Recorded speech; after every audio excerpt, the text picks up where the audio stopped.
Welcome back to Cooking with the Seasons. I'm Chef Sean. Awesome. Well, thank you for being here, Sean, for our Q&A session. I wanted to start by asking you, how did you get your start as a chef?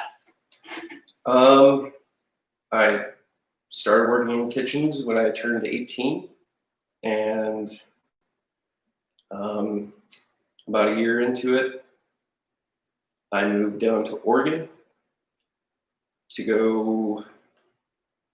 My brother lived down there, and he was also a chef, and he asked me to come down, and I started working at Sun River Resort with him for about 5 years, and I caught the bug. I really enjoyed working in kitchens, and I had been doing it ever since. That's awesome. If you were to teach one chef skill to home cooks when they're preparing vegetables, what would it be? Chopping. A lot of people can't chop properly, and a lot of people cut themselves, but that's just one thing that you get good at it, and it just makes your whole day faster and better and a lot easier. Yeah, like cutting an onion, right? If you don't know how to properly cut an onion, it takes forever. Exactly. Yeah. What is your favorite fall vegetable dish that you make at home? Fall vegetable dish. That would have to be something like a winter squash with Brussels sprouts and bacon. Nice. Is there a certain kind of squash you use for that recipe? Normally with a butternut, but acorn squash works just as well. I really like delicata. Yeah, bacon and squash can't go wrong. No, Right? no. What are some of your go-to dishes you make at home? Maybe that involve vegetables. Lots of curry. I really like curry. Curry vegetable dishes. Like broccoli, onion, cauliflower, like a green, like a zucchini. Nice. You ever put winter squash in your curry?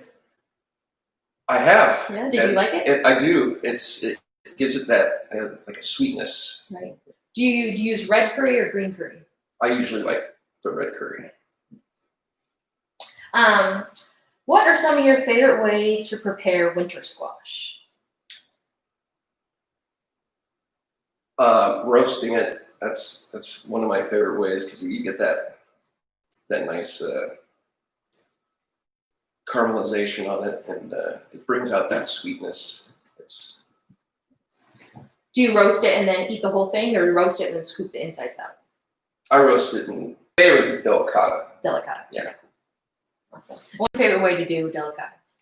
That I like to just chop up and roast in little moons, like little, I don't know, half-inch slices, and I like to eat that just roasted, and you can eat the whole thing. Yeah, pretty awesome. Do you have a certain spice you like to add to it, or just salt and pepper? I mainly like a little bit of salt, not too much pepper, because that kind of changes the flavor of things. And salt just is more of a flavor enhancer. So it's, that's about right. Just simple. Yeah. Awesome. Well, you have a couple questions from our participants. Ideas on cooking a pumpkin. He made a pumpkin chili, but looking for some other ideas, like maybe this squash. Looking for other ideas with that squash. Yeah, or a pumpkin in general. Is there anything you specifically like to do? I like pumpkin or something like this. Bigger guys, I like to make them into soups. But chili, yeah, that sounds good. What else would I do with that? Do you bake anything? Do you bake much at home? That is a good idea. Like pumpkin muffins. I really like squash muffins and stuff like that, like zucchini or squash but yeah, you can definitely roast that up and use that for pumpkin bread. That would be good with some kind of nut on top. Like, I would say cashews, but a lot of people like to go with walnuts and stuff like that. Yeah. Do you have a favorite variety of squash that you like to make soup with? Would that be a pumpkin or a butternut? That would probably be butternut. Butternut squash. Is there a reason for that? Butternut just seems to have a little more flavor. It's sweeter. Yeah. It's usually a little bit smaller than a pumpkin. And smooth texture. So yes, a lot smoother. Do you cook a rutabagas or turnips at home or in your kitchen? When I do, it's usually just I roast them all, and I like to put a little bit of drizzle a little bit of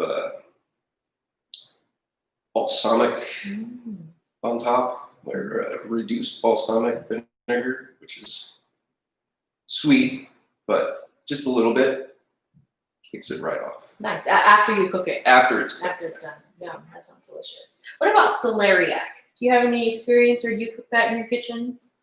I haven't cooked much in my kitchens, but I have had experience. I like to use it as kind of a mashed potato. I've done that a few times. Just cook it or boil it. After you clean it, boil it, or chop it up and boil it, and then make mashed celeriac with it. Just like you would mashed potatoes. Just like you would mashed potatoes. Okay. Do you have a favorite flavor combination that might surprise people, like chili and lime, or certain spices together, or anything that like wows your kitchen? I'm going to go back to the balsamic vinegar. Peaches and mozzarella, fresh mozzarella with peaches and some nice balsamic vinegar. It's a strange combination sometimes, but once you bite into it, you know what's. Geez, yeah. Step right in. Yeah. The best experience is to get right into a kitchen. I've seen or been around a lot of people that have gone to culinary school and then come into a kitchen that I'm working at, and they just it's kind of a culture shock for them. They're kind of thrown off a little bit because they know how to do everything, but they don't know how to do it with a lot of people and a lot of heat, and just long hours standing, running around, and it's experience in a kitchen is bar none the best experience you could get, I think. Just getting thrown in. Yeah. Is there a veggie snack that you think kids like that you've come across? Maybe the vegetable snack. I know you don't have kids yourself. Right. Yeah, that's a tough one. I don't really. Not so much. No, my nieces really just like fresh apples. They'll go to town on some of those, but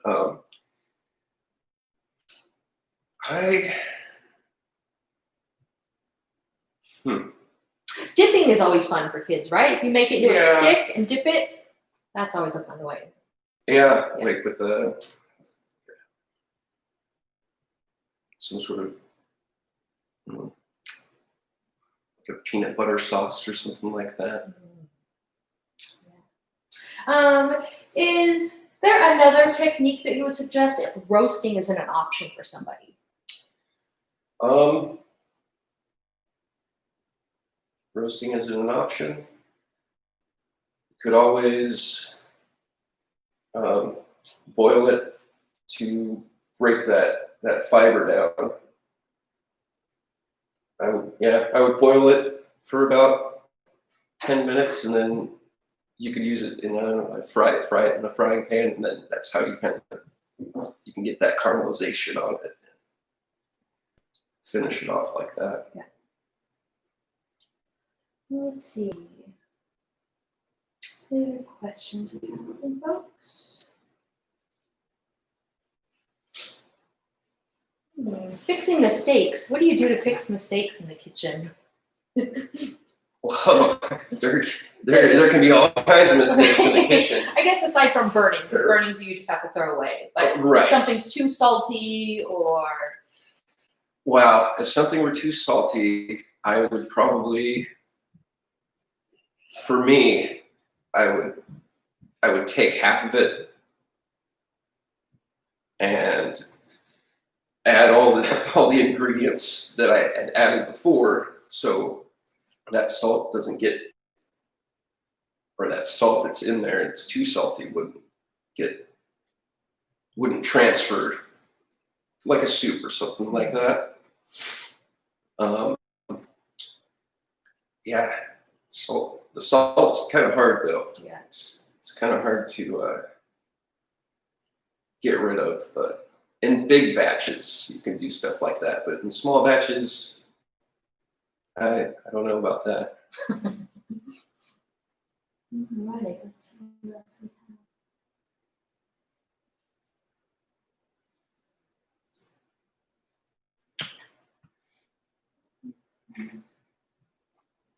Have you ever made kale chips before? Kale chips, yes. Yeah. Do you have a special technique you do, or do you just simply use olive oil and salt? I use olive oil, salt, and a little bit of cayenne pepper because I like. If you use a little bit of cayenne, it gives you that taste of cayenne, but not that heat. You don't want to use too much. Mm-hmm. But yeah, a little cayenne pepper works wonders.